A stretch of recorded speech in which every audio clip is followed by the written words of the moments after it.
ਇੱਕ ਤੈਅ ਹੈ ਕਿ ਪੂਰਬ ਕਾਫੀ ਲੰਬੇ ਸਮੇਂ ਦੇ ਬਾਅਦ ਪੱਛਮ ਨੂੰ ਧੱਕ ਰਿਹਾ ਹੈਗਾ। ਜਿਹੜਾ ਇੰਪੀਰੀਅਲਿਜ਼ਮ ਦਾ ਸੁਪਨਾ, ਜਿਹੜਾ ਸਾਮਰਾਜਵਾਦ ਆ, ਉਹ ਟੁੱਟਦਾ ਕਿਵੇਂ? ਇੱਕ ਸਾਮਰਾਜਵਾਦ ਆ ਜਿਹੜਾ ਉਹ ਕਿਵੇਂ ਆਪਣੀ ਹੀ ਦਲਦਲ 'ਚ ਫਸਦਾ ਹੈਗਾ। ਸਾਮਰਾਜਵਾਦ ਨੇ ਐਂਡ ਆਫ ਦੀ ਡੇ ਆਪਣੀ ਹੀ ਦਲਦਲ 'ਚ ਫਸਣਾ ਹੁੰਦਾ। ਇਹ ਉਹਦੀ ਆਪਣੀ ਹੀ ਦਲਦਲ ਬਣਾਈ ਹੋਈ ਹੈ। ਅਮਰੀਕਾ ਦੇ ਸਾਮਰਾਜ ਦਾ ਡੁੱਬਦਾ ਸੂਰਜ ਵੀ ਹੈ। ਰੂਸ ਤੇ ਚੀਨ ਇੱਕ ਪਾਸੇ, ਦੂਜੇ ਪਾਸੇ ਤੁਸੀਂ ਦੇਖੋ ਨਾਟੋ ਦੇ ਮੁਲਕ ਜਿਹੜੇ ਮਿੱਤਰ ਦੇਸ਼ ਨੇ ਜਾਂ ਕਹਿ ਦਈਏ ਅਮਰੀਕਾ ਦੇ ਨੇੜੇ ਸੀ, ਉਹ ਵੀ ਅਮਰੀਕਾ ਦੀ ਆਲੋਚਨਾ ਕਰ ਰਹੇ ਨੇ। ਸਰਕਾਰ ਆ ਜਿਹੜੀ ਉੱਥੇ ਬਣ ਜਾ ਰਹੀ ਹੈ ਤਾਲਿਬਾਨਾਂ ਦੀ, ਔਰ ਤਾਲਿਬਾਨਾਂ ਨੇ ਸੱਦਾ ਵੀ ਦੇ ਦਿੱਤਾ, ਜਿਵੇਂ ਹਾਮਦ ਕਰਜ਼ਾਈ ਹੋਰੀ ਨੇ ਖਾਸ ਤੌਰ ਤੇ ਜਿਹੜਾ ਨਾਰਦਰਨ ਅਲਾਇੰਸ ਹੈਗਾ। ਜਿਹੜੇ ਹੋਰ ਉੱਥੇ ਅੱਤਵਾਦੀ ਸੰਗਠਨ ਨੇ, ਕੀ ਲੱਗਦਾ ਕਿ ਉਹਨਾਂ ਨੂੰ ਵੀ ਬਾਹਰ ਕੱਢ ਦਿੱਤਾ ਜਾਵੇਗਾ? ਤਜ਼ਾਕਿਸਤਾਨ ਦੇ ਅੰਦਰ ਨਾ ਟਿਕਣਾ ਗਨੀ ਹੋਰਾਂ ਦਾ ਇਹ ਇਸ਼ਾਰਾ ਕਰਦਾ ਕਿ ਰਸ਼ੀਆ ਸਭ ਕੁਝ ਕਰਵਾ ਰਿਹਾ ਹੈਗਾ। ਅਫਗਾਨ ਪਸ਼ਤੂਨ ਨੇ, ਦੂਜੇ ਪਾਸੇ ਜਿਹੜੇ ਤਜ਼ਾਕਕ ਨੇ, ਉਹ ਏਰੀਆ ਜਿਹੜਾ ਨਾਰਦਰਨ ਅਲਾਇੰਸ ਵਾਲਾ ਏਰੀਆ ਹੈਗਾ, ਜਿਹੜੇ ਤਜ਼ਾਕ ਨੇ, ਉਸ ਏਰੀਏ ਦੇ ਅੰਦਰ ਇਹ ਪਾਰਟੀ ਮਜ਼ਬੂਤ ਆ। ਹਾਮਿਦ ਕਰਜ਼ਈ ਹੋਰਾਂ ਦਾ ਗਰਾਊਂਡ ਦੇ ਉੱਤੇ ਆਧਾਰ ਆ। ਤਾਲਿਬਾਨਾਂ ਨੇ ਜੇ ਕਿਸੇ ਨੂੰ ਭਾ ਦਿੱਤਾ ਤਾਂ ਕਰਜ਼ਈ ਨੂੰ ਪਾਰਟੀ ਨੂੰ ਦਿੱਤਾ, ਔਰ ਕਰਜ਼ਈ ਦੀ ਪਾਰਟੀ ਨਾਲ ਹੀ ਉਹਨਾਂ ਦਾ ਸਭ ਤੋਂ ਵੱਧ ਬਲੱਡ ਸ਼ੈਡ ਹੋਇਆ। ਸਿੱਧੇ ਤੌਰ ਤੇ ਨੰਗੇ ਚਿੱਟੇ ਰੂਪ 'ਚ ਚਾਈਨਾ ਦਾ ਨਾਲ ਆਉਣਾ ਬਹੁਤ ਸਾਰਾ ਕੁਝ ਇਸ਼ਾਰਾ ਕਰਦਾ। ਇੰਟਰਨੈਸ਼ਨਲ ਪੋਲਿਟਿਕਸ ਦਾ ਡਾਇਨਾਮਿਕਸ ਬਦਲ ਰਿਹਾ, ਇੰਟਰਨੈਸ਼ਨਲ ਪੋਲਿਟਿਕਸ ਬਦਲ ਰਹੀ ਹੈ। ਮਹਾਰਾਜਾ ਰਣਜੀਤ ਸਿੰਘ ਦਾ ਰਾਜ ਇੱਕ ਇਸ ਤਰ੍ਹਾਂ ਦਾ ਰਾਜ ਸੀ, ਜਿਹੜਾ ਇੱਕ ਇਸ ਤਰ੍ਹਾਂ ਦਾ ਮਾਡਲ ਸੀ ਜਿਹਦੇ 'ਚ ਸਾਰੀਆਂ ਕਮਿਊਨਿਟੀਆਂ, ਸਾਰੇ ਭਾਈਚਾਰੇ, ਸਾਰੇ ਧਰਮ ਬੇਹੱਦ ਅਦਬ ਸਤਿਕਾਰ ਸੀ। ਚੀਨ ਇੱਕ ਸੁਨੇਹਾ ਦੇ ਰਿਹਾ ਕਿ ਦੁਨੀਆ ਦੀ ਸ਼ਕਤੀ ਉਹ ਵੀ ਹੈ, ਅਮਰੀਕਾ ਨਹੀਂ ਹੈ। ਰਸ਼ੀਆ ਉੱਠ ਰਿਹਾ ਹੈਗਾ। ਜੰਗਾਂ ਹਮੇਸ਼ਾ ਬਰਬਾਦੀ ਲੈ ਕੇ ਆਉਂਦੀਆਂ ਨੇ। ਜੰਗ ਕਦੇ ਵੀ ਆਬਾਦ ਨਹੀਂ ਕਰਦੀ ਕਿਸੇ ਨੂੰ, ਜੰਗ ਹਮੇਸ਼ਾ ਬਰਬਾਦ ਕਰਦੀ ਹੈ। ਚੀਨ 'ਚੋਂ ਵੀ ਮੁੱਕਣਾ ਚਾਹੀਦਾ, ਰੂਸ 'ਚੋਂ ਵੀ ਤੇ ਅਮਰੀਕਾ 'ਚੋਂ ਵੀ। ਇੱਕ ਬੈਲੈਂਸ ਬਣਨਾ ਚਾਹੀਦਾ ਪੂਰੀ ਦੁਨੀਆ ਦੇ ਅੰਦਰ। ਜਦੋਂ ਤੱਕ ਉਹ ਬੈਲੈਂਸ ਨਹੀਂ ਹੋਏਗਾ, ਉਦੋਂ ਤੱਕ ਇਸੇ ਤਰ੍ਹਾਂ ਕਤਲੋਗਾਰਤ ਹੋਏਗੀ। ਅਫਗਾਨਿਸਤਾਨ ਦੇ ਵਿੱਚ ਪਲ-ਪਲ ਬਦਲ ਰਹੇ ਹਾਲਾਤ, ਇਸ ਦਾ ਦੁਨੀਆ ਦੀ ਰਾਜਨੀਤੀ ਤੇ ਕੀ ਪੈ ਰਿਹਾ ਅਸਰ? ਕੌਣ ਕਿਸ ਨੂੰ ਕੀ ਕਹਿ ਰਿਹਾ? ਇਸੇ ਹੀ ਮੁੱਦੇ ਨੂੰ ਡੀਕੋਡ ਕਰਦੇ ਹਾਂ ਸਾਡੇ ਖਾਸ ਪ੍ਰੋਗਰਾਮ ਰਾਜਨੀਤੀ ਡੀਕੋਡ ਦੇ ਵਿੱਚ, ਤੇ ਗੱਲਬਾਤ ਕਰਦੇ ਹਾਂ ਪ੍ਰੋ ਪੰਜਾਬ ਟੀਵੀ ਦੇ ਸੰਪਾਦਕ ਯਾਦਵਿੰਦਰ ਸਿੰਘ ਉਹਨਾਂ ਦੇ ਨਾਲ। ਤਾਂ ਯਾਦਵਿੰਦਰ ਜੀ, ਅਫਗਾਨਿਸਤਾਨ ਦੇ ਵਿੱਚ ਅਮਰੀਕੀ ਫੌਜਾਂ ਦੀ ਵਾਪਸੀ ਹੋ ਚੁੱਕੀ ਹੈ। ਅਜਿਹਾ ਹੋਇਆ ਕਿਵੇਂ ਤੇ ਤਾਜ਼ਾ ਸਟੇਟਸ ਕੀ ਹੈ? ਇਸ ਨੂੰ ਪੋਲੀਟੀਕਲੀ ਕਿਵੇਂ ਦੇਖਿਆ ਜਾ ਸਕਦਾ ਹੈ? ਅਸਲ 'ਚ ਜੇ ਇਹਨੂੰ ਥਿਊਰਾਈਜ਼ ਕਰਨਾ ਹੋਵੇ, ਜੇ ਇਹਦਾ ਸਿਧਾਂਤੀਕਰਨ ਕਰਨਾ ਹੋਵੇ ਕਿ ਕੀ ਹੋ ਰਿਹਾ, ਦੋ ਤਰ੍ਹਾਂ ਦੀ ਥਿਊਰੀ ਚੱਲ ਰਹੀ ਹੈ ਦੁਨੀਆ ਦੇ ਉੱਤੇ। ਇੱਕ ਤਾਂ ਇਹ ਹੈ ਕਿ ਪੂਰਬ ਕਾਫੀ ਲੰਬੇ ਸਮੇਂ ਦੇ ਬਾਅਦ ਪੱਛਮ ਨੂੰ ਧੱਕ ਰਿਹਾ ਹੈਗਾ। ਪਲਾਸੀ ਦੀ ਲੜਾਈ ਤੋਂ ਬਾਅਦ, ਜਾਂ ਕਹੀਏ ਬਹੁਤ ਸਾਰਾ, ਜੇ ਤੁਸੀਂ ਇਸ ਏਰੀਏ ਦੇ ਅੰਦਰ ਇੱਕ ਵੱਡੀਆਂ ਲੜਾਈਆਂ ਰਹੀਆਂ ਨੇ, ਇਤਿਹਾਸਿਕ ਲੜਾਈਆਂ ਨੂੰ ਸਟੱਡੀ ਕਰੋਗੇ, ਪਿਛਲੇ ਦੌਰ ਦੀਆਂ ਲੜਾਈਆਂ ਨੂੰ ਸਟੱਡੀ ਕਰੋਗੇ, ਪਹਿਲੀ ਵਾਰ ਪੂਰਬ ਆ ਜਿਹੜਾ ਉਹ ਪੱਛਮ ਦੇ ਪੂਰੇ ਆਈਡੀਏ ਨੂੰ ਜਾਂ ਪੱਛਮ ਨੂੰ ਧੱਕ ਰਿਹਾ ਹੈਗਾ। ਇੱਕ ਕਿਤਾਬ ਵੀ ਹੈ ਪੀ ਹਟਿੰਗਟਨ ਦੀ, ਜਿਹੜੀ ਕਲੈਸ਼ ਆਫ ਸਿਵਲਾਈਜੇਸ਼ਨ, ਉਹਦੇ 'ਚ ਹੀ ਬਹੁਤ ਸਾਰੀਆਂ ਗੱਲਾਂ ਨੇ ਕਿ ਸਿਵਲਾਈਜੇਸ਼ਨਾਂ ਦਾ ਕਲੈਸ਼ ਕੀ ਹੈ, ਗੋਰੇ ਕਿਵੇਂ ਇੱਧਰ ਨੂੰ ਆਉਂਦੇ ਨੇ, ਦੂਜੇ ਪਾਸੇ ਕਿਸ ਤਰ੍ਹਾਂ ਦੀ ਲੜਾਈ ਚੱਲ ਰਹੀ ਹੈ।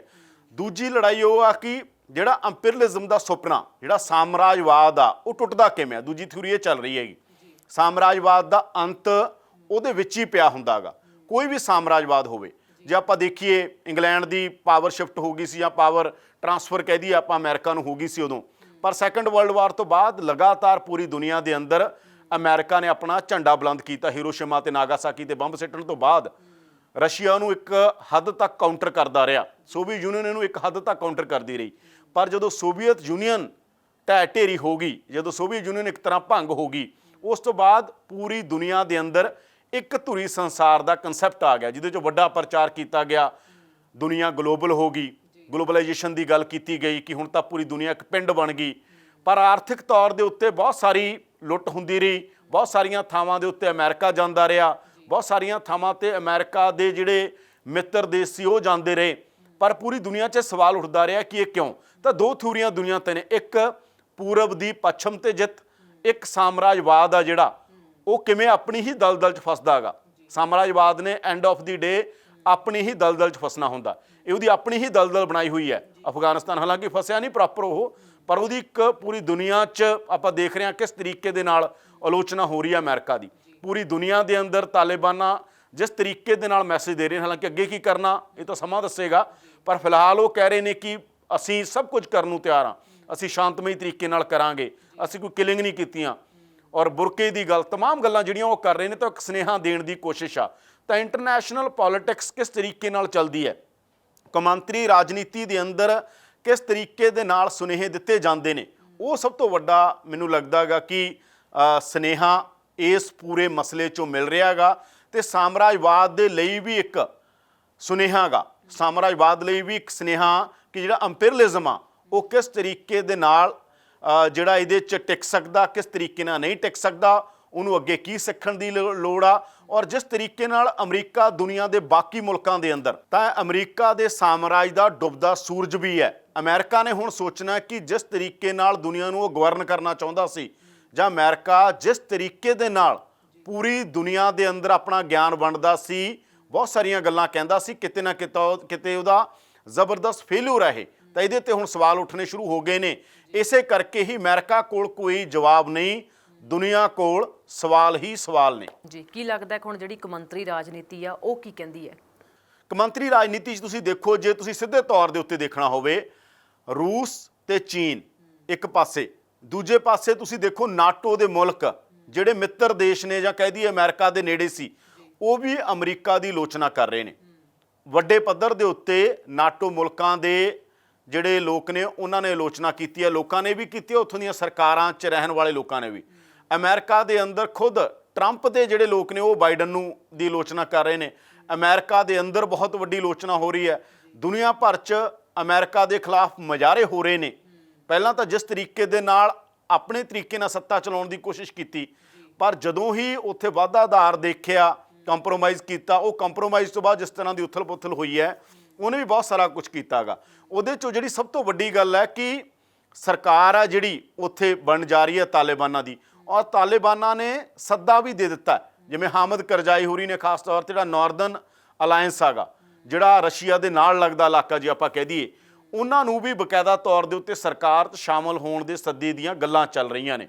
ਔਰ ਅਮਰੀਕਾ ਵਾਰ-ਵਾਰ ਸਟੇਟਮੈਂਟਾਂ ਦੇ ਰਿਹਾ, ਉਹਨਾਂ ਦਾ ਕੋਈ ਅਸਰ ਨਹੀਂ ਹੋ ਰਿਹਾ। ਦੂਜੇ ਪਾਸੇ ਤਾਲਿਬਾਨਾਂ ਦੇ ਜਿੰਨੇ ਵੱਡੇ ਲੀਡਰ ਨੇ, ਚਾਹੇ ਦੋਹਾ 'ਚ ਬੈਠੇ ਸੀ ਜਾਂ ਕਿਤੇ ਹੋਰ, ਉਹ ਸਾਰੇ ਆ ਕੇ ਇੱਥੇ ਬਕਾਇਦਾ ਤੌਰ ਦੇ ਉੱਤੇ ਸ਼ਾਮਲ ਹੋ ਰਹੇ ਨੇ। ਔਰ ਜਿਹੜੇ ਗਨੀ ਹੋਰੀ ਤਜਾਕਿਸਤਾਨ ਬੈਠਦੇ ਨੇ ਜਾ ਕੇ, ਉਹਨਾਂ ਨੂੰ ਉੱਥੋਂ ਦੋਹਾ ਜਾਣਾ ਪੈਂਦਾ ਗਾ। ਤਾਂ ਬਹੁਤ ਸਾਰੇ ਇਸ਼ਾਰੇ ਹੋ ਰਹੇ ਨੇ ਕਿ ਅਮਰੀਕਾ ਦੇ ਹਿਸਾਬ ਨਾਲ ਜੋ ਚੱਲਦਾ ਸੀ ਉਹ ਨਹੀਂ ਚੱਲ ਰਿਹਾ। ਖਾਸ ਤੌਰ 'ਤੇ ਪੂਰਬੀ ਖਿੱਤੇ ਦੇ ਅੰਦਰ ਉਹ ਫੋਰਸ ਨੂੰ ਪਹਿਲੀ ਵਾਰ ਮੌਕਾ ਮਿਲ ਰਿਹਾ, ਖਾਸ ਤੌਰ 'ਤੇ ਰਸ਼ੀਆ ਤੇ ਚਾਈਨਾ ਨੂੰ, ਜਿਹੜੀ ਇਸ ਥਾਂ ਦੀ ਜੀਓਪੋਲੀਟੀਕਲ ਥਾਂ ਦੇ ਉੱਤੇ, ਇਸ ਤਰ੍ਹਾਂ ਦੇ ਖਿੱਤੇ ਦੇ ਉੱਤੇ ਲੰਮਾ ਸਮਾਂ ਅਮਰੀਕਾ ਦਾ ਕਬਜ਼ਾ ਰਿਹਾ। ਪਹਿਲਾਂ ਪਾਕਿਸਤਾਨ ਉਹਨਾਂ ਦੇ ਮੁਤਾਬਕ ਚੱਲਦਾ ਰਿਹਾ, ਪਾਕਿਸਤਾਨ ਨੂੰ ਇੱਕ ਤਰ੍ਹਾਂ ਅਮਰੀਕਾ ਦੀ ਇੱਕ ਠਾਹਰ ਮੰਨਿਆ ਜਾਂਦਾ ਸੀ, ਬਹੁਤ ਵੱਡੀ ਕੈਪੀਟਲ ਇਨਵੈਸਟਮੈਂਟ ਉਹ ਕਰਦਾ ਸੀ, ਬਹੁਤ ਵੱਡੀ ਇਨਵੈਸਟਮੈਂਟ ਅਮਰੀਕਾ ਜਿਹੜਾ ਉਹ ਬਕਾਇਦਾ ਤੌਰ ਦੇ ਉੱਤੇ ਫੋਰਸਿਸ ਤੇ ਹਥਿਆਰਾਂ ਤੇ ਅਫਗਾਨਿਸਤਾਨ ਦੇ ਅੰਦਰ, ਪਾਕਿਸਤਾਨ ਦੇ ਅੰਦਰ, ਇੰਡੀਆ ਵੀ ਬਹੁਤ ਵੱਡੇ ਪੱਧਰ ਦੇ ਉੱਤੇ ਇੱਕ ਇਨਵੈਸਟਮੈਂਟ ਕਰਦਾ ਗਾ। ਪਰ ਇੰਡੀਆ ਦੀ ਉਹ ਇਨਵੈਸਟਮੈਂਟ ਵੀ ਇੱਕ ਤਰ੍ਹਾਂ ਮਿੱਟੀ ਹੋ ਗਈ। ਇੰਡੀਆ ਕੋਲ ਵੀ ਉਸ ਤਰ੍ਹਾਂ ਦੀ ਇੱਕ ਸਟ੍ਰੈਟਜੀ, ਜਿਸ ਤਰ੍ਹਾਂ ਦੀ ਇੱਕ ਰਣਨੀਤੀ ਚਾਹੀਦੀ ਸੀ ਤਾਲਿਬਾਨਾਂ ਨੂੰ ਲੈ ਕੇ, ਯਾਨੀ ਕੋਈ ਨਾ ਕੋਈ ਟਰੈਕ ਟੂ ਥਿਊਰੀ। ਇੱਕ ਤਾਂ ਹੁੰਦੀਆਂ ਨੇ ਜਿਹੜੀਆਂ ਸਿੱਧੀਆਂ ਗੱਲਾਂ ਹੁੰਦੀਆਂ ਨੇ, ਇੱਕ ਟਰੈਕ ਟੂ ਥਿਊਰੀ ਦੇ ਜ਼ਰੀਏ ਬਾਕੀ ਲੋਕਾਂ ਦੇ ਨਾਲ ਰਾਬਤਾ ਰੱਖਿਆ ਜਾਂਦਾ, ਜਿਵੇਂ ਪਹਿਲਾਂ ਲਗਾਤਾਰ ਰਿਹਾ ਸਾਡੀਆਂ ਏਜੰਸੀਆਂ ਦਾ, ਸਾਡੇ ਬਹੁਤ ਸਾਰੇ ਹੋਰ ਸਾਧਨਾਂ ਦੇ ਜ਼ਰੀਏ।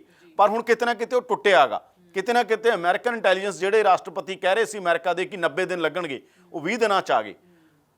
ਤਾਂ ਜਿਹੜੀ ਉਹ ਪੂਰੇ ਦਾ ਪੂਰਾ ਢਾਂਚਾ ਵੀ ਫੇਲ ਹੋਇਆ, ਜਾਂ ਅਮਰੀਕਾ ਦੀ ਜੋ ਅਸੈਸਮੈਂਟ ਸੀ ਉਹ ਫੇਲਿਅਰ ਹੋਈ ਹੈਗੀ, ਜਾਂ ਅਮਰੀਕਾ ਇਹ ਚਾਹੁੰਦਾ ਸੀਗਾ, ਜੇ ਚਾਹੁੰਦਾ ਸੀਗਾ ਤਾਂ ਇਸੇ ਕਰਕੇ ਪੂਰੀ ਦੁਨੀਆ 'ਚ ਆਲੋਚਨਾ ਹੋ ਰਹੀ ਹੈ ਕਿ ਤੁਹਾਡੀ ਕਾਹਦੀ ਜ਼ਿੰਮੇਵਾਰੀ ਹੈ। ਨਾਟੋ ਮੁਲਕ ਉਹਨਾਂ ਦੀ ਆਲੋਚਨਾ ਕਰ ਰਹੇ ਨੇ, ਕਿਉਂਕਿ ਨਾਟੋ ਮੁਲਕਾਂ ਦੀਆਂ ਫੌਜਾਂ ਤਾਂ ਵਾਪਸ ਚਲੀਆਂ ਗਈਆਂ, ਉਹਨਾਂ ਦਾ ਜਿਹੜਾ ਹੋਰ ਸਟਾਫ ਸੀ, ਉਹਨਾਂ ਦੇ ਦੋ ਭਾਸ਼ੀਏ ਸੀ, ਉਹਨਾਂ ਦੇ ਹੋਰ ਕਲੈਰੀਕਲ ਸਟਾਫ ਜੇ ਆਪਾਂ ਕਹਿ ਦਈਏ, ਉਹਨਾਂ ਦਾ ਕਲੈਰੀਕਲ ਸਟਾਫ ਉੱਥੇ ਹੀ ਬੈਠਾ ਸੀ। ਇਸ ਕਰਕੇ ਬਹੁਤ ਵੱਡੇ ਪੱਧਰ ਦੇ ਉੱਤੇ ਸਵਾਲ ਖੜੇ ਹੋ ਰਹੇ ਨੇ। ਤੁਸੀਂ ਕਿਹਾ ਕਿ ਸਰਕਾਰ ਵੀ ਬਣਾਉਣ ਜਾ ਰਹੇ ਨੇ ਜੋ ਤਾਲਿਬਾਨੀ ਨੇ, ਕੀ ਲੱਗਦਾ ਕਿ ਕਿਵੇਂ ਸਰਕਾਰ ਨੂੰ ਬਣਾਉਣਗੇ, ਤੇ ਜਿਹੜੇ ਹੋਰ ਉੱਥੇ ਅੱਤਵਾਦੀ ਸੰਗਠਨ ਨੇ, ਕੀ ਲੱਗਦਾ ਕਿ ਉਹਨਾਂ ਨੂੰ ਵੀ ਬਾਹਰ ਕੱਢ ਦਿੱਤਾ ਜਾਵੇਗਾ? ਦੇਖੋ, ਉਹਨਾਂ ਦੇ ਇਹਦਾ ਮਤਲਬ ਇਹ ਹੈ ਕਿ ਰਸ਼ੀਆ ਜਿਹੜਾ ਖਾਸ ਤੌਰ ਤੇ ਇਹ ਸਮਝਾ ਰਿਹਾ ਹੁਣ ਕਿ ਰਸ਼ੀਆ ਦੀ ਬਹੁਤ ਵੱਡੀ ਭੂਮਿਕਾ ਤਜਾਕਿਸਤਾਨ ਦੇ ਅੰਦਰ ਨਾ ਟਿਕਣਾ ਗਨੀ ਹੋਰਾਂ ਦਾ, ਇਹ ਇਸ਼ਾਰਾ ਕਰਦਾ ਕਿ ਰਸ਼ੀਆ ਸਭ ਕੁਝ ਕਰਵਾ ਰਿਹਾ ਹੈਗਾ। ਰਸ਼ੀਆ ਨੇ ਹੀ ਸਰਕਾਰ ਦੇ ਸਮਝੌਤੇ ਦੀ ਡੀਲ ਕਰਵਾਈ ਹੈ, ਕਿਉਂਕਿ ਜਿਹੜਾ ਗਨੀ ਹੋਰਾਂ ਦਾ ਗਰੁੱਪ ਆ ਜਾਂ ਇਹਨਾਂ ਦੀ ਪਾਰਟੀ ਆ, ਉਹਦਾ ਉਸ ਤਰ੍ਹਾਂ ਦਾ ਆਧਾਰ ਅਫਗਾਨਾਂ 'ਚ ਨਹੀਂ ਹੈ, ਕਿਉਂਕਿ ਅਫਗਾਨ ਪਸ਼ਤੂਨ ਨੇ। ਦੂਜੇ ਪਾਸੇ ਜਿਹੜੇ ਤਜ਼ਾਕਕ ਨੇ, ਉਹ ਏਰੀਆ ਜਿਹੜਾ ਨਾਰਦਰਨ ਅਲਾਇੰਸ ਵਾਲਾ ਏਰੀਆ ਹੈਗਾ, ਜਿਹੜੇ ਤਜ਼ਾਕ ਨੇ, ਉਸ ਏਰੀਏ ਦੇ ਅੰਦਰ ਇਹ ਪਾਰਟੀ ਮਜ਼ਬੂਤ ਆ। ਹਾਮਿਦ ਕਰਜ਼ਈ ਹੋਰਾਂ ਦਾ ਗਰਾਊਂਡ ਦੇ ਉੱਤੇ ਆਧਾਰ ਆ। ਅਬਦੁੱਲਾ ਹਾਮਿਦ ਕਰਜ਼ਈ, ਇਹਨਾਂ ਲੋਕਾਂ ਨੂੰ ਬਕਾਇਦਾ ਤੌਰ ਦੇ ਉੱਤੇ ਉਹ ਸ਼ਾਮਲ ਕਰ ਰਹੇ ਨੇ, ਯਾਨੀ ਕਰਜ਼ਈ ਦੀ ਪਾਰਟੀ ਨੂੰ ਜੇ ਆਪਾਂ ਕਹਿ ਦਈਏ। ਤਾਲਿਬਾਨਾਂ ਨੇ ਜੇ ਕਿਸੇ ਨੂੰ ਭਾ ਦਿੱਤਾ ਤਾਂ ਕਰਜ਼ਈ ਦੀ ਪਾਰਟੀ ਨੂੰ ਦਿੱਤਾ, ਔਰ ਕਰਜ਼ਈ ਦੀ ਪਾਰਟੀ ਨਾਲ ਹੀ ਉਹਨਾਂ ਦਾ ਸਭ ਤੋਂ ਵੱਧ ਬਲੱਡ ਸ਼ੈਡ ਹੋਇਆ।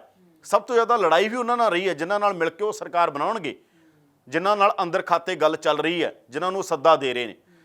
ਕਿਉਂਕਿ ਦੇਖੋ, ਜਿਹੜੀ ਮਿਡਲ ਕਲਾਸ ਹੁੰਦੀ ਹੈ, ਜਦੋਂ ਕਿਤੇ ਵੀ ਇਸ ਤਰ੍ਹਾਂ ਦੀ ਗੱਲ ਹੁੰਦੀ ਹੈ, ਚਾਹੇ ਕੋਈ ਸਿਵਲ ਵਾਰ ਹੋ ਜੇ, ਚਾਹੇ ਇਸ ਤਰ੍ਹਾਂ ਦਾ ਮਾਹੌਲ ਹੋ ਜੇ, ਸਭ ਤੋਂ ਜ਼ਿਆਦਾ ਡਰ ਅੱਪਰ ਮਿਡਲ ਕਲਾਸ, ਅਲੀਟ ਤੇ ਮਿਡਲ ਕਲਾਸ 'ਚ ਹੁੰਦਾ ਗਾ। ਸਭ ਤੋਂ ਜ਼ਿਆਦਾ ਜਿਹੜਾ ਡਰ ਹੁੰਦਾ ਗਾ। ਥੱਲੜੇ ਬੰਦੇ ਵਿਚਾਰੇ ਜ਼ਿੰਦਗੀ ਉਵੇਂ ਜਿਉਂ ਰਹੇ ਹੁੰਦੇ ਨੇ ਪਹਿਲਾਂ ਵੀ, ਹੁਣ ਵੀ ਉਹਨਾਂ ਦੀ ਜ਼ਿੰਦਗੀ 'ਚ ਕੋਈ ਬਹੁਤਾ ਫਰਕ ਨਹੀਂ ਆਉਣਾ। ਜਿਹੜੀ middle class, upper middle class ਆ, ਉਹ ਡਰੀ ਹੋਈ ਹੁੰਦੀ ਹੈ। ਤਾਂ ਉਹਨੂੰ ਕਰਟੇਲ ਕਦਾ ਵੀ ਇਸ ਤਰ੍ਹਾਂ ਦੇ ਜਿਹੜੇ ਗਰੁੱਪ ਹੁੰਦੇ ਨੇ ਉਹ ਨਹੀਂ ਕਰ ਸਕਦੇ ਹੁੰਦੇ, ਇੱਕਦਮ ਨਹੀਂ ਕਰ ਸਕਦੇ ਹੁੰਦੇ। ਇੱਕਦਮ ਉਹਨਾਂ ਤੇ ਭਰੋਸਾ ਨਹੀਂ ਬਣਨਾ। ਜਿਹੜੇ ਲੋਕ ਜਹਾਜ਼ ਲੈ ਲੈ ਭੱਜ ਰਹੇ ਨੇ, ਉਹ ਪੈਸੇ ਵਾਲੇ ਲੋਕ ਹੀ ਨੇ, ਉਹ ਮਿਡਲ ਕਲਾਸ ਆ ਗਈ। ਆਮ ਬੰਦੇ ਦਾ ਵਿਚਾਰੇ ਦਾ ਨਹੀਂ, ਜਿਹੜੇ ਜਿਨ੍ਹਾਂ 'ਚ ਜ਼ਿਆਦਾ ਇਹ ਹੈਗਾ ਕਿ ਆਪਾਂ ਚਲੇ ਜਾਈਏ, ਜਿਨ੍ਹਾਂ ਦੇ ਬਿਜ਼ਨਸ ਨੇ, ਜਿਨ੍ਹਾਂ ਨੂੰ ਬਹੁਤ ਜ਼ਿਆਦਾ ਇਹ ਲੱਗਦਾ ਗਾ ਕਿ ਸਾਡੀ ਤਾਂ ਸਰਕਾਰਾਂ ਨਾਲ ਉਦੋਂ ਠੀਕ ਸੀਗੇ ਉੱਥੇ, ਤਾਂ ਉਹਨਾਂ ਦੇ ਲਈ ਫਿਰ ਬੈਸਟ ਜਦੋਂ ਕਰਜ਼ਈ ਹੋਰੀ ਉਹ ਸਰਕਾਰ ਸ਼ਾਮਲ ਹੋਣਗੇ, ਉਹਨਾਂ ਦਾ ਗਰੁੱਪ ਸ਼ਾਮਲ ਹੋਏਗਾ, ਉਹਦੇ ਨਾਲ ਇਹੋ ਜਿਹੇ ਲੋਕਾਂ ਦਾ ਇੱਕ ਵਿਸ਼ਵਾਸ ਵੱਜੇਗਾ। ਤਾਲਿਬਾਨਾਂ ਲਈ ਵੀ ਰਾਜ ਕਰਨਾ ਸੌਖਾ ਹੋ ਜਾਏਗਾ, ਕਿਉਂਕਿ ਰਾਜ ਲੈਣਾ ਗੱਲ ਨਹੀਂ ਹੁੰਦੀ। ਰਾਜ ਤਾਂ ਬਹੁਤ ਸਾਰੇ ਲੋਕ ਲੈ ਲੈਂਦੇ ਨੇ, ਰਾਜ ਕਰਨਾ ਸਭ ਤੋਂ ਔਖੀ ਗੱਲ ਹੁੰਦੀ ਹੈ। ਰਾਜ ਬਹੁਤ ਸਾਰੇ ਲੋਕਾਂ 'ਚ ਆਇਆ ਦੁਨੀਆ ਕੋਲੇ। ਰਾਜ ਟਿਕਣਾ ਤੇ ਰਾਜ ਲੰਮਾ ਸਮਾਂ ਕਰਨਾ, ਇਹ ਹਰ ਕਿਸੇ ਦੇ ਵੱਸ ਦੀ ਖੇਡ ਨਹੀਂ ਹੁੰਦੀ। ਤਾਂ ਰਾਜ ਲੰਬਾ ਸਮਾਂ ਕਿਵੇਂ ਟਿਕੇਗਾ? ਜਦੋਂ ਬਾਕੀ ਫੋਰਸਿਸ ਦੀ ਸਪੋਰਟ ਹੋਏਗੀ। ਮੰਨ ਲਓ ਇੱਕ ਪਾਸੇ ਰਸ਼ੀਆ ਸਪੋਰਟ ਕਰ ਰਿਹਾ, ਚਾਈਨਾ ਸਪੋਰਟ ਕਰ ਰਿਹਾ, ਪਾਕਿਸਤਾਨ ਸਪੋਰਟ ਕਰ ਰਿਹਾ, ਇੰਟਰਨਲੀ ਤੁਹਾਡੀਆਂ ਜਿਹੜੀਆਂ ਪਾਰਟੀਆਂ ਨੇ ਉਹ ਵੀ ਸਪੋਰਟ ਕਰ ਰਹੀਆਂ ਨੇ, ਜਿਵੇਂ ਕਰਜ਼ਈ ਹੋਰਾਂ ਦੀ ਵੱਡੀ ਪਾਰਟੀ ਆ। ਔਰ ਦੂਜੀ ਗੱਲ, ਉਹਨਾਂ ਨੇ ਜਿਹੜੇ ਉੱਥੇ ਜਿੰਨੇ ਵੀ ਹੋਰ ਅੱਤਵਾਦੀ ਗਰੁੱਪ ਸੀਗੇ, ਜਿੰਨੇ ਹੋਰ ਮਿਲੀਟੈਂਟ ਗਰੁੱਪ ਸੀਗੇ, ਚਾਹੇ ਉਹ ISIS ਆ, ਚਾਹੇ ਉਹ ਹੋਰ ਕਹਿੰਦੇ ਆ ਲਸ਼ਕਰ ਦੇ ਗਰੁੱਪ ਨੇ, ਜਿਹੜੇ ਵੀ ਇੰਟਰਨੈਸ਼ਨਲੀ ਰਿਨੋਨਡ ਟਿਕਾਣੇ ਸੀ ਅਫਗਾਨਿਸਤਾਨ 'ਚ ਅੱਤਵਾਦੀਆਂ ਦੇ, ਉਹਨਾਂ ਨੂੰ ਵੀ ਕਹਿੰਦੇ ਤਾਲਿਬਾਨਾਂ ਨੇ ਕਿਹਾ ਕਿ ਤੁਸੀਂ ਇੱਥੋਂ ਚਲੇ ਜਾਓ। ਯਾਨੀ ਉਹ ਇੰਟਰਨਲ ਡਿਸਟਰਬੈਂਸ ਨਹੀਂ ਚਾਹੁੰਦੇ, ਜਿਹੜਾ ਉਹਨਾਂ ਨੂੰ ਲੱਗਦਾ ਕਿ ਹੁਣ ਸਰਕਾਰ ਸਾਡੀ ਆ ਗਈ। ਪਹਿਲਾਂ ਤਾਂ ਉਹ ਇੱਕ ਗਰੁੱਪ ਸੀਗੇ, ਇੱਕ ਉਹ ਖਾੜਕੂ ਗਰੁੱਪ ਸੀ, ਹੁਣ ਉਹ ਸਰਕਾਰ 'ਚ ਆ ਗਏ। ਤਾਂ ਜਦੋਂ ਸਰਕਾਰ ਬਣਦੀ ਆ, ਉਦੋਂ ਹਰ ਬੰਦੇ ਨੂੰ ਡਰ ਹੁੰਦਾ ਕਿ ਮੈਨੂੰ ਤੰਗ ਕਰਨ ਵਾਲਾ ਕੌਣ ਆ, ਮੈਨੂੰ ਕੌਣ ਤੰਗ ਕਰ ਸਕਦਾ, ਮੇਰੀ ਸਰਕਾਰ ਨੂੰ ਕੌਣ ਤੰਗ ਕਰਨਗੇ। ਜਿਹੜੇ ਉੱਥੋਂ ਦੇ ਹੋਰ ਇੰਟਰਨੈਸ਼ਨਲ ਜਿਹੜੇ ਟੈਰਰਿਸਟ ਗਰੁੱਪ ਬੈਠੇ ਨੇ, ਉਹਨਾਂ ਨੇ ਸਿੱਧੇ ਤੌਰ ਤੇ ISIS, ਲਸ਼ਕਰ, ਹੋਰ ਬਹੁਤ ਸਾਰੇ ਗਰੁੱਪਾਂ ਨੂੰ ਕਹਿੰਦੇ ਸਿੱਧੇ ਤੌਰ ਦੇ ਉੱਤੇ ਇਹ ਕਹਿ ਦਿੱਤਾ ਕਿ ਤੁਸੀਂ ਇੱਥੋਂ ਚਲੇ ਜਾਓ, ਆਪਦਾ ਸੇਫ ਪੈਸੇਜ ਲੈ ਕੇ ਨਿਕਲੋ ਇੱਥੋਂ, ਤਾਂ ਕਿ ਸਾਡੇ ਨਾਲ ਤੁਹਾਡੀ ਕੋਈ ਕੰਟਰਾਡਿਕਸ਼ਨ ਨਾ ਆਵੇ। ਇਹਦਾ ਮਤਲਬ ਇਹ ਆ ਕਿ ਤਾਲਿਬਾਨ ਇੱਕ ਸਟੇਬਲ ਸਰਕਾਰ ਚਲਾਉਣਾ ਚਾਹੁੰਦੇ ਨੇ। ਤਾਲਿਬਾਨ ਉੱਥੋਂ ਦੀਆਂ ਪਾਰਟੀਆਂ ਨਾਲ ਮਿਲ ਕੇ ਸਰਕਾਰ ਚਲਾਉਣਾ ਚਾਹੁੰਦੇ ਨੇ। ਤਾਲਿਬਾਨ ਉੱਥੋਂ ਦੀ ਸਿਵਲ ਸੁਸਾਇਟੀ, ਉੱਥੋਂ ਦੀ ਜਿਹੜੀ ਹੋਰ ਪ੍ਰਭਾਵਸ਼ਾਲੀ ਕਲਾਸ ਆ, ਉਹਨੂੰ ਨਾਲ ਲੈ ਕੇ ਚੱਲਣਾ ਚਾਹੁੰਦੇ ਨੇ, ਤਾਂ ਕਿ ਉਹਨਾਂ ਦੀ ਸਰਕਾਰ ਲੰਬਾ ਸਮਾਂ ਚੱਲੇ ਤੇ ਇੰਟਰਨੈਸ਼ਨਲੀ ਵੀ ਉੱਤੇ ਕੋਈ ਸਵਾਲ ਖੜੇ ਨਾ ਹੋਣ। ਜਦੋਂ ਇਸ ਤਰ੍ਹਾਂ ਦੇ ਸਿਵਲ ਗਰੁੱਪਾਂ ਨੂੰ ਨਾਲ ਲੈ ਲੈਣਗੇ ਤਾਂ ਕੌਮਾਂਤਰੀ ਪੱਧਰ ਦੇ ਉੱਤੇ ਸਵਾਲ ਨਹੀਂ ਉੱਠਣਗੇ। ਜਦੋਂ ਉੱਥੋਂ ਦੇ ਬਹੁਤ ਸਾਰੇ ਬੌਧਿਕ ਲੋਕ, ਉੱਥੋਂ ਦੇ ਵੱਡੇ ਬਿਜ਼ਨਸਮੈਨ, ਉੱਥੋਂ ਦੀ ਇਸ ਤਰ੍ਹਾਂ ਦੀਆਂ ਪਾਰਟੀਆਂ ਕਰਜ਼ਈ ਹੋਰਾਂ ਦੀ ਉਹਨਾਂ ਦੇ ਨਾਲ ਹੋਣਗੀਆਂ, ਤਾਂ ਸਵਾਲ ਨਹੀਂ ਉੱਠਣਗੇ। ਇਸੇ ਕਰਕੇ ਇਹ ਆ। ਪਰ ਸਿੱਧੇ ਤੌਰ ਤੇ ਨੰਗੇ ਚਿੱਟੇ ਰੂਪ 'ਚ ਚਾਈਨਾ ਦਾ ਨਾਲ ਆਉਣਾ ਬਹੁਤ ਸਾਰਾ ਕੁਝ ਇਸ਼ਾਰਾ ਕਰਦਾ, ਯਾਨੀ ਦੁਨੀਆ ਦੀ ਪੋਲਿਟਿਕਸ ਦਾ ਡਾਇਨਾਮਿਕਸ ਬਦਲ ਰਿਹਾ ਹੈਗਾ। ਇੰਟਰਨੈਸ਼ਨਲ ਪੋਲਿਟਿਕਸ ਦਾ ਡਾਇਨਾਮਿਕਸ ਬਦਲ ਰਿਹਾ, ਇੰਟਰਨੈਸ਼ਨਲ ਪੋਲਿਟਿਕਸ ਬਦਲ ਰਹੀ ਹੈ। ਕੌਮਾਂਤਰੀ ਤੌਰ ਤੇ ਜਿਹੜੇ ਧੁਰੇ ਸੀ, ਹੁਣ ਉਹ ਧੁਰੇ ਨਹੀਂ ਰਹਿਣਗੇ। ਮਲਟੀਪੋਲਰ ਵਰਲਡ ਜਿਹੜਾ ਕਹਿੰਦੇ ਆ, ਇੱਕੋ ਧੁਰਾ ਨਹੀਂ, ਬਹੁਤ ਸਾਰੇ ਧੁਰੇ ਹੋਣਗੇ। ਉਹਨਾਂ ਦੇ ਜ਼ਰੀਏ ਰਾਜਨੀਤੀ ਅੱਗੇ ਵਧੇਗੀ, ਪਰ ਉਹ ਡਿਪੈਂਡ ਇਸੇ ਤੇ ਕਰਦਾ ਕਿ ਤਾਲਿਬਾਨਾਂ ਦੀ ਸਰਕਾਰ ਟਿਕਦੀ ਹੈ ਜਾਂ ਨਹੀਂ ਟਿਕਦੀ। ਬਹੁਤ ਸਾਰੀਆਂ ਗੱਲਾਂ ਉੱਤੇ ਟਿਕੀਆਂ ਨੇ, ਪਰ ਚਾਈਨਾ ਦਾ ਡਟ ਕੇ ਸਪੋਰਟ ਕਰਨਾ ਦੱਖਣੀ ਏਸ਼ੀਆ ਦੀ ਰਾਜਨੀਤੀ ਨੂੰ, ਏਸ਼ੀਆ ਦੀ ਰਾਜਨੀਤੀ ਨੂੰ ਬਹੁਤ ਸਾਰੇ ਸੁਨੇਹੇ ਦੇ ਰਿਹਾ ਹੈਗਾ। ਉਹੀ ਇੱਕ ਪਾਸੇ ਤਾਂ ਤਾਲਿਬਾਨ ਦਾ ਕਬਜ਼ਾ ਹੋ ਚੁੱਕਿਆ ਅਫਗਾਨਿਸਤਾਨ ਤੇ, ਉਧਰ ਹੀ ਅੱਜ ਪਾਕਿਸਤਾਨ ਦੇ ਵਿੱਚ ਮਹਾਰਾਜਾ ਰਣਜੀਤ ਸਿੰਘ ਦਾ ਬੁੱਤ ਤੋੜਿਆ ਗਿਆ। ਹਾਲਾਂਕਿ ਤਾਲਿਬਾਨ ਕਹਿੰਦੇ ਨੇ ਕਿ ਸਿੱਖਾਂ ਦੇ ਨਾਲ ਕੋਈ ਵੀ ਅਜਿਹਾ ਵਤੀਰਾ ਨਹੀਂ ਹੋ ਸਕਦਾ, ਤੇ ਇਹ ਵਾਲੀ ਘਟਨਾ ਨੂੰ ਕਿਵੇਂ ਦੇਖਦੇ ਹੋ? ਦੇਖੋ, ਇਹ ਬਹੁਤ ਹੀ ਮੰਦਭਾਗੀ ਘਟਨਾ। ਮਹਾਰਾਜਾ ਰਣਜੀਤ ਸਿੰਘ, ਜਿਨ੍ਹਾਂ ਨੇ ਪਤਾ ਨਹੀਂ ਹੋਣਾ, ਜਿਨ੍ਹਾਂ ਨੇ ਵੀ ਇਹ ਗਲਤੀ ਕੀਤੀ ਹੈ, ਕੁਰਾਨ ਪਹਿਲੀ ਵਾਰ ਟਰਾਂਸਲੇਟ ਕਿਹਨੇ ਕਰਾਈ? ਗੁਰਮੁਖੀ ਦੇ ਅੰਦਰ ਕੁਰਾਨ ਨੂੰ ਟਰਾਂਸਲੇਟ ਮਹਾਰਾਜਾ ਰਣਜੀਤ ਸਿੰਘ ਨੇ ਕਰਵਾਇਆ ਸੀਗਾ। ਮਹਾਰਾਜਾ ਰਣਜੀਤ ਸਿੰਘ ਦਾ ਜੋ ਇਸ ਰੀਜਨ 'ਚ ਕੰਟਰੀਬਿਊਸ਼ਨ ਹੈਗਾ, ਉਹ ਕਿੰਨੀਆਂ ਸਰਕਾਰਾਂ ਆਈਆਂ, ਕਿੰਨੀਆਂ ਗਈਆਂ, ਕਿਸੇ ਇੱਕ ਦਾ ਵੀ ਨਹੀਂ ਹੋਣਾ। ਉਹਨਾਂ ਦੇ ਪੂਰੇ ਰਾਜ 'ਚ ਇੱਕ ਵੀ ਫਾਂਸੀ ਨਹੀਂ ਹੋਈ ਸੀ। ਮਿਡੇਵਲ ਹਿਸਟਰੀ ਦੇ ਹਿਸਾਬ ਨਾਲ ਉਹ ਬੈਸਟ ਰਾਜ ਸੀਗਾ। ਮਹਾਰਾਜਾ ਰਣਜੀਤ ਸਿੰਘ ਦੇ ਕੰਟਰੀਬਿਊਸ਼ਨ ਨੂੰ ਭੁਲਾ ਕੇ ਜਿਨ੍ਹਾਂ ਵੀ ਲੋਕਾਂ ਨੇ ਕੀਤਾ ਗਾ, ਹਾਲਾਂਕਿ ਉੱਥੇ ਲੋਕ ਆਪਾਂ ਵੀਡੀਓ 'ਚ ਦੇਖ ਰਹੇ ਹਾਂ ਕੁਝ ਹਟਾ ਵੀ ਰਹੇ ਨੇ, ਹਟਾਉਣ ਵਾਲੇ ਵੀ ਨਾਲ ਹੀ ਖੜੇ ਨੇ, ਪਰ ਇਸ ਤਰ੍ਹਾਂ ਦੇ ਫ੍ਰਿੰਜ ਐਲੀਮੈਂਟ ਹੁੰਦੇ ਨੇ। ਤਾਲਿਬਾਨਾਂ ਨੇ ਹਾਲਾਂਕਿ ਸਟੇਟਮੈਂਟ ਦਿੱਤੀ, ਵਧੀਆ ਗੱਲ ਆ, ਉਹਨਾਂ ਨੂੰ ਸਟੇਟਮੈਂਟ ਦੇਣੀ ਚਾਹੀਦੀ ਸਾਰੇ ਭਾਈਚਾਰਿਆਂ ਬਾਰੇ, ਸਿੱਖਾਂ ਬਾਰੇ ਵੀ, ਹਿੰਦੂਆਂ ਬਾਰੇ ਵੀ, ਜਿਹੜੇ ਭਾਈਚਾਰੇ ਉੱਥੇ ਨੇ, ਸਾਰਿਆਂ ਬਾਰੇ ਉਹਨਾਂ ਨੂੰ ਇੱਕ ਸਟੇਟਮੈਂਟ ਦੇਣੀ ਚਾਹੀਦੀ ਹੈ, ਤਾਂ ਕਿ ਕੋਈ ਵੀ ਫ੍ਰਿੰਜ ਐਲੀਮੈਂਟ ਜਿਹੜੇ ਉਹਨਾਂ ਦੇ ਨਾਲ ਵੀ ਤਾਂ ਬਹੁਤ ਸਾਰੇ ਫਿਰਦੇ ਹੋਣਗੇ, ਉਹਨਾਂ ਨੂੰ ਥੋੜ੍ਹੀ ਪਤਾ ਉਹ ਜਿਹੜੇ ਤਾਲਿਬਾਨ ਉੱਥੇ ਪ੍ਰੈਜ਼ੀਡੈਂਟ ਪੈਲੇਸ ਬੈਠੇ ਨੇ, ਉਹਨਾਂ ਨੂੰ ਥੋੜ੍ਹੀ ਪਤਾ ਉਹ ਥੱਲੇ ਕੀ ਹੋ ਰਿਹਾ ਹੇਠਾਂ। ਤਾਂ ਕਮਾਨ ਪ੍ਰੋਪਰ ਨਹੀਂ ਹੁੰਦੀ। ਪਰ ਜੋ ਤੁਸੀਂ ਸਟੇਟਮੈਂਟ ਦੇ ਦਿੰਦੇ ਹੋ ਕਿ ਕਿਸੇ ਭਾਈਚਾਰੇ ਨੂੰ, ਕਿਸੇ ਕਮਿਊਨਿਟੀ ਨੂੰ ਤੰਗ ਨਹੀਂ ਕਰਨਾ, ਤਾਂ ਇੱਕ ਸੁਨੇਹਾ ਜਾਂਦਾ। ਪਰ ਇਹ ਜਿਹਨੇ ਵੀ ਹਰਕਤ ਕੀਤੀ ਹੈ, ਮਹਾਰਾਜਾ ਰਣਜੀਤ ਸਿੰਘ ਦੇ ਰਾਜ ਦੇ ਅੰਦਰ ਮੁਸਲਮਾਨਾਂ ਦੀ ਜੋ ਪਾਰਟਿਸਪੇਸ਼ਨ ਸੀ, ਜੋ ਪਿਆਰ ਸੀ, ਸਾਰੇ ਭਾਈਚਾਰਿਆਂ ਲਈ, ਮੁਸਲਮਾਨਾਂ ਲਈ ਹੀ ਨਹੀਂ। ਮਹਾਰਾਜਾ ਰਣਜੀਤ ਸਿੰਘ ਦੇ ਰਾਜ ਤਾਂ ਦੁਨੀਆ ਦੇ ਕਿੰਨੇ ਜਰਨੈਲ ਅਸੀਂ ਦੇਖਦੇ ਹਾਂ, ਫਰਾਂਸ ਦੇ, ਬਾਕੀ ਮੁਲਕਾਂ ਦੇ। ਮਹਾਰਾਜਾ ਰਣਜੀਤ ਸਿੰਘ ਦਾ ਰਾਜ ਇੱਕ ਇਸ ਤਰ੍ਹਾਂ ਦਾ ਰਾਜ ਸੀ, ਜਿਹੜਾ ਇੱਕ ਇਸ ਤਰ੍ਹਾਂ ਦਾ ਮਾਡਲ ਸੀ ਜਿਹਦੇ 'ਚ ਸਾਰੀਆਂ ਕਮਿਊਨਿਟੀਆਂ, ਸਾਰੇ ਭਾਈਚਾਰੇ, ਸਾਰੇ ਧਰਮ ਬੇਹੱਦ ਅਦਬ ਸਤਿਕਾਰ ਸੀਗਾ। ਇਸ ਕਰਕੇ ਬੜੀ ਹੀ ਸ਼ਰਮਨਾਕ ਘਟਨਾ ਇਹ ਘਟਨਾ ਦੇ ਉੱਤੇ ਇਮਰਾਨ ਖਾਨ ਹੋਰੀ ਵੀ ਕੋਈ ਸਟੇਟਮੈਂਟ ਦੇਣਗੇ, ਉਹਨਾਂ ਨੂੰ ਵੀ ਬੋਲਣਾ ਚਾਹੀਦਾ। ਔਰ ਇਹਦੇ ਤੇ ਜਿਸ ਤਰ੍ਹਾਂ ਦਾ ਅਫਗਾਨਿਸਤਾਨ ਦੇ ਅੰਦਰ ਸਿੱਖ ਭਾਈਚਾਰਾ ਵੀ, ਹਾਲਾਂਕਿ ਉਹਨਾਂ ਨੇ ਕਿਹਾ, ਭਾਈਚਾਰੇ ਨੇ ਗੁਰਦੁਆਰਾ ਸਾਹਿਬ 'ਚ ਇੱਕ ਵੀਡੀਓ ਜਾਰੀ ਕੀਤਾ ਕਿ ਅਸੀਂ ਸੇਫ ਹਾਂ, ਉਹਨਾਂ ਦੀ ਸੇਫਟੀ ਬੇਹੱਦ ਜ਼ਰੂਰੀ ਹੈ, ਸਾਰਿਆਂ ਦੀ ਹੀ, ਸਿੱਖਾਂ ਦੀ ਨਹੀਂ, ਜਿੰਨੇ ਵੀ ਲੋਕ ਉੱਥੇ ਨੇ। ਇਹ ਫਰਜ਼ ਬਣਦਾ, ਜਦੋਂ ਇੱਕ ਵਾਰ ਇਸ ਤਰ੍ਹਾਂ ਦੀ ਉਥਲ ਪੁਥਲ ਹੁੰਦੀ ਹੈ ਉਦੋਂ ਬਹੁਤ ਸਾਰਾ ਕੁਝ ਹੁੰਦਾ, ਪਰ ਉਥਲ ਪੁਥਲ ਨੂੰ ਠੀਕ ਕਰਨਾ ਸਰਕਾਰਾਂ ਦਾ ਕੰਮ ਹੁੰਦਾ। ਜੋ ਤਾਲਿਬਾਨ ਕਹਿ ਰਹੇ ਸਰਕਾਰ ਬਣਾਉਣੀ ਆ, ਉਹ ਜ਼ਿੰਮੇਵਾਰ ਧਿਰ ਨੇ, ਉਹਨਾਂ ਨੂੰ ਵੀ ਜ਼ਿੰਮੇਵਾਰੀ ਤੋਂ ਕੰਮ ਲੈਣਾ ਚਾਹੀਦਾ। ਔਰ ਪਾਕਿਸਤਾਨ ਦੀ ਸਰਕਾਰ ਨੂੰ ਵੀ ਅਜਿਹੇ ਐਲੀਮੈਂਟਾਂ ਨੂੰ, ਅਜਿਹੇ ਤੱਤਾਂ ਨੂੰ ਨੱਥ ਪਾਉਣੀ ਚਾਹੀਦੀ ਜੀ। ਤਾਂ ਅੰਤਰਰਾਸ਼ਟਰੀ ਪੱਧਰ ਤੇ ਇਸੇ ਮਸਲੇ ਦੀ ਚਰਚਾ ਹੋ ਰਹੀ ਹੈ। ਆਉਣ ਵਾਲੇ ਸਮੇਂ ਦੇ ਵਿੱਚ ਦੁਨੀਆ ਦੀ ਸ਼ਾਂਤੀ ਦੇ ਲਈ ਤੇ ਇਸ ਖਿੱਤੇ ਦੀ ਸ਼ਾਂਤੀ ਲਈ ਹੋਣਾ ਕੀ ਜ਼ਰੂਰੀ ਚਾਹੀਦਾ ਹੈ? ਦੇਖੋ, ਇੰਟਰਨੈਸ਼ਨਲ ਪੋਲਿਟਿਕਸ ਦੇ ਅੰਦਰ ਜਿਵੇਂ ਮੈਂ ਕਹਿ ਰਿਹਾ ਕਿ ਦੋ ਧੁਰੇ, ਚੀਨ ਇੱਕ ਸੁਨੇਹਾ ਦੇ ਰਿਹਾ ਕਿ ਦੁਨੀਆ ਦੀ ਸ਼ਕਤੀ ਉਹ ਵੀ ਆ, ਅਮਰੀਕਾ ਨਹੀਂ ਆ। ਰਸ਼ੀਆ ਉੱਠ ਰਿਹਾ ਹੈਗਾ, ਇੱਕ ਪਾਸੇ ਅਮਰੀਕਾ, ਇੰਗਲੈਂਡ, ਫਰਾਂਸ ਕਹਿ ਲਓ, ਜਾਂ ਇਹ ਮੁਲਕ ਨੇ, ਦੂਜੇ ਪਾਸੇ ਇਹ ਮੁਲਕ ਨੇਗੇ ਜਿਹੜੇ ਪੂਰਬ ਦੇ ਅੰਦਰ, ਚਾਈਨਾ ਗਾ ਜਾਂ ਰਸ਼ੀਆ। ਤਾਂ ਹੁਣ ਕੋਈ ਵੀ ਇਸ ਗੱਲ, ਜੰਗਾਂ ਯੁੱਧਾਂ 'ਚੋਂ ਕਦੇ ਕਿਸੇ ਨੇ ਕੁਝ ਨਹੀਂ ਖੱਟਿਆ। ਜੰਗ ਯੁੱਧ ਹਮੇਸ਼ਾ ਮਾਵਾਂ ਦੇ ਪੁੱਤ ਲੈ ਕੇ ਜਾਂਦੇ ਨੇ, ਉਹ ਚਾਹੇ ਰਸ਼ੀਆ ਦੇ ਪੁੱਤ ਹੋਣ, ਚਾਹੇ ਚਾਈਨਾ ਦੇ ਹੋਣ, ਚਾਹੇ ਇੰਗਲੈਂਡ ਦੇ ਹੋਣ, ਚਾਹੇ ਅਮਰੀਕਾ ਦੇ ਹੋਣ, ਚਾਹੇ ਪਾਕਿਸਤਾਨ ਦੇ ਹੋਣ, ਪੰਜਾਬ ਦੇ ਹੋਣ, ਦੁਨੀਆ ਦੇ ਜਿਹੜੇ ਮਰਜ਼ੀ ਹਿੱਸੇ ਦੇ ਹੋਣ। ਜੰਗਾਂ ਹਮੇਸ਼ਾ ਬਰਬਾਦੀ ਲੈ ਕੇ ਆਉਂਦੀਆਂ ਨੇ। ਜੰਗ ਕਦੇ ਵੀ ਆਬਾਦ ਨਹੀਂ ਕਰਦੀ ਕਿਸੇ ਨੂੰ, ਜੰਗ ਹਮੇਸ਼ਾ ਬਰਬਾਦ ਕਰਦੀ ਹੈ। ਤਾਂ ਇਹ ਗੱਲਾਂ ਤੋਂ ਸਿੱਖਣ ਦੀ ਲੋੜ ਆ। ਡਾਇਨਾਮਿਕਸ ਪੂਰੀ ਦੁਨੀਆ ਦਾ ਇਸ ਘਟਨਾ ਦੇ ਨਾਲ ਬਦਲਿਆ, ਪੂਰੀ ਦੁਨੀਆ ਵੱਖਰੇ ਤਰੀਕੇ ਨਾਲ ਸੋਚ ਰਹੀ ਹੈ। ਪਰ ਵਧੀਆ ਗੱਲ ਇਹ ਹੈ, ਸਭ ਤੋਂ ਵਧੀਆ, ਕਿ ਤਾਲਿਬਾਨਾਂ ਨੇ ਘੱਟੋ ਘੱਟ ਇੱਕ ਜ਼ਿੰਮੇਵਾਰ ਜਿਹੜਾ ਬਿਹੇਵੀਅਰ ਕੀਤਾ ਗਾ। ਉਹਨਾਂ ਦਾ ਜਿਹੜਾ ਪੂਰੇ ਦਾ ਪੂਰਾ, ਜੇ ਤੁਸੀਂ ਦੇਖੋਗੇ ਉਹਨਾਂ ਦੀਆਂ ਸਟੇਟਮੈਂਟਾਂ ਤੋਂ ਲੈ ਕੇ ਘਟਨਾਵਾਂ ਹੋ ਰਹੀਆਂ ਨੇ, ਪਰ ਉਹਨਾਂ ਦੀ ਜਿਹੜੀ ਆਫੀਸ਼ੀਅਲ ਸਟੇਟਮੈਂਟ ਆ ਰਹੀ ਹੈ, ਉਹ ਸਟੇਟਮੈਂਟ ਘੱਟੋ ਘੱਟ ਜ਼ਿੰਮੇਵਾਰੀ ਵਾਲੀ ਹੈ। ਗੈਰ ਜ਼ਿੰਮੇਵਾਰੀ ਵਾਲਾ ਉਹਨਾਂ ਨੇ ਅਜੇ ਤੱਕ ਤਾਂ ਘੱਟੋ ਘੱਟ ਬਿਆਨ ਨਹੀਂ ਦਿੱਤਾ ਕੋਈ। ਉਹ ਵੀ ਕਹਿ ਰਹੇ ਨੇ ਗੱਲਬਾਤ ਕਰਾਂਗੇ ਅਸੀਂ। ਹਾਂ, ਤਾਂ ਜ਼ਿੰਮੇਵਾਰੀ ਵਾਲੀ ਜਿਹੜੀ ਗੱਲ ਹੈਗੀ, ਜ਼ਿੰਮੇਵਾਰੀ ਸਭ ਤੋਂ ਵੱਡੀ ਗੱਲ ਹੁੰਦੀ ਹੈ। ਤੁਸੀਂ ਸਟੇਟ ਹੁੰਦੇ ਹੋ, ਜ਼ਿੰਮੇਵਾਰੀ ਵਾਲੀ ਗੱਲ ਆ। ਹੁਣ ਮਸਲਾ ਇਹ ਹੈਗਾ ਕਿ ਕੌਮਾਂਤਰੀ ਸ਼ਾਂਤੀ ਕਿਵੇਂ ਹੋਵੇ, ਕੌਮਾਂਤਰੀ ਭਾਈਚਾਰਾ ਕਿਵੇਂ ਕਾਇਮ ਕਰਨਾ। ਇਹ ਨਹੀਂਗਾ ਕਿ ਅਮਰੀਕਾ ਦਾ ਆਪਣਾ, ਇੰਡੀਆ ਦਾ ਆਪਣਾ, ਪਾਕਿਸਤਾਨ ਦਾ। ਅਸੀਂ ਸਾਰੇ ਆਪਣੇ ਆਪਣੇ ਮੁਲਕਾਂ 'ਚ ਵੰਡੇ ਹੋਏ ਹਾਂ, ਆਪਣੇ ਆਪਣੇ ਸੂਬਿਆਂ 'ਚ ਵੰਡੇ ਹੋਏ ਹਾਂ, ਪਰ ਸਾਡੇ 'ਚ ਇੱਕ ਇੰਟਰਨੈਸ਼ਨਲਿਜ਼ਮ ਵੀ ਹੋਣਾ ਚਾਹੀਦਾ। ਸਾਡੇ 'ਚ ਕੌਮਾਂਤਰੀਵਾਦ ਵੀ ਹੋਣਾ ਚਾਹੀਦਾ, ਸਾਡੇ 'ਚ ਇੰਟਰਨੈਸ਼ਨਲ ਭਾਈਚਾਰਾ ਵੀ, ਸਾਡੇ ਸਾਰਿਆਂ 'ਚ ਇਹ ਹੋਣਾ ਚਾਹੀਦਾ ਕਿ ਦੁਨੀਆ ਸ਼ਾਂਤ ਰਹੇ, ਦੁਨੀਆ 'ਤੇ ਲੜਾਈਆਂ ਨਾ ਹੋਣ, ਦੁਨੀਆ 'ਤੇ ਜੰਗਾਂ ਨਾ ਹੋਣ, ਦੁਨੀਆ 'ਤੇ ਯੁੱਧ ਨਾ ਹੋਣ। ਕਿਉਂਕਿ ਜਿਵੇਂ ਮੈਂ ਕਹਿਣਾ, ਮਾਵਾਂ ਦੇ ਪੁੱਤ ਹੀ ਮਰਦੇ ਨੇ ਹਰ ਥਾਂ ਦੇ ਉੱਤੇ। ਇਸ ਕਰਕੇ ਜ਼ਰੂਰੀ ਹੈ ਕਿ ਇਹਨਾਂ ਜੰਗਾਂ ਯੁੱਧਾਂ ਨੂੰ ਰੋਕਣ ਲਈ ਪੂਰੀ ਦੁਨੀਆ ਦਾ ਵਰਲਡ ਆਰਡਰ ਇਸ ਤਰ੍ਹਾਂ ਦਾ, ਵਰਲਡ ਆਰਡਰ ਇਹ ਨਾ ਹੋਵੇ ਕਿ ਹਰ ਬੰਦਾ, ਜਿਹੜੀ ਹਰ ਤਾਕਤ ਆ ਉਹ ਹੀ ਚਾਹੁੰਦੀ ਹੈ ਕਿ ਇੱਕ ਦੂਜੀ ਤਾਕਤ ਨੂੰ ਦੱਬ ਲਓ ਜਾ ਕੇ। ਇੱਕ ਇਸ ਤਰ੍ਹਾਂ ਦਾ ਸੁਨੇਹਾ ਪੂਰੀ ਦੁਨੀਆ 'ਚ ਹੋਣਾ ਚਾਹੀਦਾ ਕਿ ਅੱਜ এনवायरमेंट ਦਾ ਵੱਡਾ ਖਤਰਾ ਗਾ। ਅੱਜ ਦੁਨੀਆ 'ਤੇ ਹੋਰ ਬਹੁਤ ਸਾਰੇ ਖਤਰੇ ਨੇ, ਮਹਾਮਾਰੀਆਂ ਦੇ ਖਤਰੇ ਨੇ। ਅੱਜ ਉਹਨਾਂ ਨਾਲ ਮਿਲ ਕੇ ਪੂਰੀ ਦੁਨੀਆ ਨੂੰ ਲੜਨ ਦੀ ਲੋੜ ਆ, ਆਪਸ 'ਚ ਲੜਨ ਦੀ ਲੋੜ ਨਹੀਂ ਆ। ਪਰ ਇਤਿਹਾਸ ਆ, ਫਸਟ ਵਰਲਡ ਵਾਰ ਲੈ ਲਓ, ਸੈਕੰਡ ਲੈ ਲਓ, ਉਸ ਤੋਂ ਬਾਅਦ ਲੈ ਲਓ, ਸ਼ੀਤ ਯੁੱਧ ਲੈ ਲਓ, ਇਹ ਹੁੰਦਾ ਰਿਹਾ ਗਾ। ਪਰ ਇਹਦੇ ਤੋਂ ਸਿੱਖਣਾ ਚਾਹੀਦਾ। ਸਿੱਖ ਕੇ ਹੀ ਦੁਨੀਆ ਸ਼ਾਂਤ ਰਹਿ ਸਕਦੀ ਹੈ। ਹਰ ਧਰਮ, ਹਰ ਪੈਗੰਬਰ ਇਹ ਹਮੇਸ਼ਾ ਪਾਠ ਪੜ੍ਹਾਉਂਦਾ ਰਿਹਾ ਕਿ ਦੁਨੀਆ ਨੇ ਸ਼ਾਂਤ ਕਿਵੇਂ ਰਹਿਣਾ ਗਾ। ਕਦੇ ਨਹੀਂ ਕਿਹਾ ਕਿ ਦੁਨੀਆ ਆਪਸ 'ਚ ਲੜ ਕੇ ਮਰ ਜੇ। ਸਿਰਫ ਇੱਕ ਨਿੱਜੀ ਮਫਾਦਾਂ ਲਈ, ਆਪਣੇ ਆਪਣੇ ਮੁਲਕਾਂ ਦੇ, ਆਪਣੀਆਂ ਆਪਣੀਆਂ ਸਟੇਟਾਂ ਦੇ ਉਹ ਮਫਾਦਾਂ ਦੇ ਲਈ ਕਿ ਅਸੀਂ ਐਕਸਪੈਂਡ ਕਿਵੇਂ ਕਰੀਏ, ਅਸੀਂ ਵੱਡੇ ਕਿਵੇਂ ਹੋਈਏ, ਉਹਦੇ 'ਚ ਰੌਂ ਦਿੱਤਾ ਜਾਂਦਾ ਪੂਰੀ ਦੁਨੀਆ ਨੂੰ। ਲਾਲਚ ਦੀ ਜਦੋਂ ਕੋਈ ਹੱਦ ਨਹੀਂ ਹੁੰਦੀ। ਜੇ ਮੈਂ ਕਹਿੰਦਾ ਸਾਮਰਾਜਵਾਦ ਸ਼ਬਦ ਕਿੱਥੋਂ ਆ, ਭਗਤ ਸਿੰਘ ਨੇ ਵੀ ਨਾਰਾ ਦਿੱਤਾ ਸੀਗਾ, ਸਾਮਰਾਜਵਾਦ ਮੁਰਦਾਬਾਦ।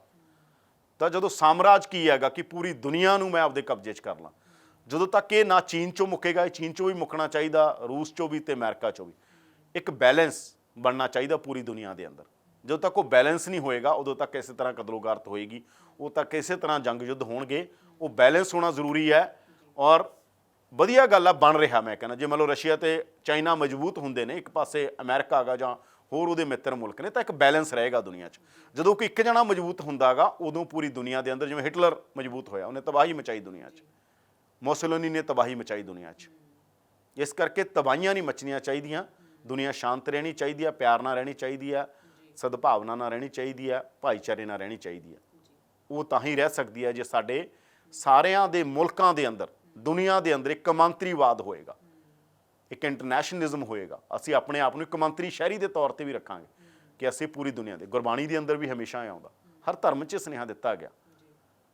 ਤਾਂ ਜਦੋਂ ਗੁਰੂ ਨਾਨਕ ਦੇਵ ਜੀ ਗੱਲ ਕਰ ਰਹੇ ਨੇਗੇ ਤਾਂ ਪੂਰੀ ਦੁਨੀਆ ਦੀ ਗੱਲ ਕਰ ਰਹੇ ਨੇ। ਜਦੋਂ ਆਰਤੀ ਦੀ, ਕੁਦਰਤ ਦੀ ਮਹਿਮਾ ਦੀ ਗੱਲ ਹੁੰਦੀ ਆ, ਪਵਨ ਗੁਰੂ ਪਾਣੀ ਪਿਤਾ, ਉਹ ਸਾਰੀਆਂ ਗੱਲਾਂ ਕੀ ਕਰ ਰਹੇ ਨੇ। ਤਾਂ ਉਹੀ ਜ਼ਰੂਰੀ ਹੈ ਕਿ ਉਹ ਦੁਨੀਆ ਦੇ ਅੰਦਰ ਸਭ ਨੇ ਸ਼ਾਂਤੀ ਨਾਲ ਕਿਵੇਂ ਰਹਿਣਾ, ਇਹ ਮੁਲਕਾਂ ਨੂੰ ਸਿੱਖਣਾ ਪਏਗਾ। ਇਹ ਜਿਹੜੇ ਬਹੁਤ ਸਾਰੇ ਚੌਧਰੀ ਬਣਦੇ ਨੇ ਦੁਨੀਆ ਦੇ ਉੱਤੇ, ਮੁਲਕ ਕੀ ਅਸੀਂ ਚੌਧਰ ਕਰਨੀ ਆ, ਕਦੇ ਚਾਈਨਾ ਨੂੰ ਲੱਗਦਾ, ਕਦੇ ਅਮਰੀਕਾ ਨੂੰ, ਇਹਨਾਂ ਨੂੰ ਸਿੱਖਣਾ ਪਏਗਾ, ਤਾਂ ਹੀ ਦੁਨੀਆ ਸ਼ਾਂਤੀ ਨਾਲ ਰਹੇਗੀ। ਤਾਂ ਅਫਗਾਨਿਸਤਾਨ ਦੀ ਸੱਤਾ ਦੇ ਉੱਤੇ ਤਾਲਿਬਾਨ ਕਾਬਜ਼ ਹੋ ਚੁੱਕੇ ਨੇ, ਪਰ ਕੀ ਆਉਣ ਵਾਲੇ ਦਿਨਾਂ ਦੇ ਵਿੱਚ ਤਾਲਿਬਾਨ ਆਪਣੀ ਛਵੀ ਸੁਧਾਰ ਸਕਣਗੇ? ਦੁਨੀਆ ਦੀ ਰਾਜਨੀਤੀ ਤੇ ਇਸ ਦਾ ਕੀ ਅਸਰ ਪਵੇਗਾ? ਇਹ ਤਾਂ ਆਉਣ ਵਾਲੇ ਦਿਨਾਂ ਦੇ ਵਿੱਚ ਹੀ ਪਤਾ ਚੱਲੇਗਾ।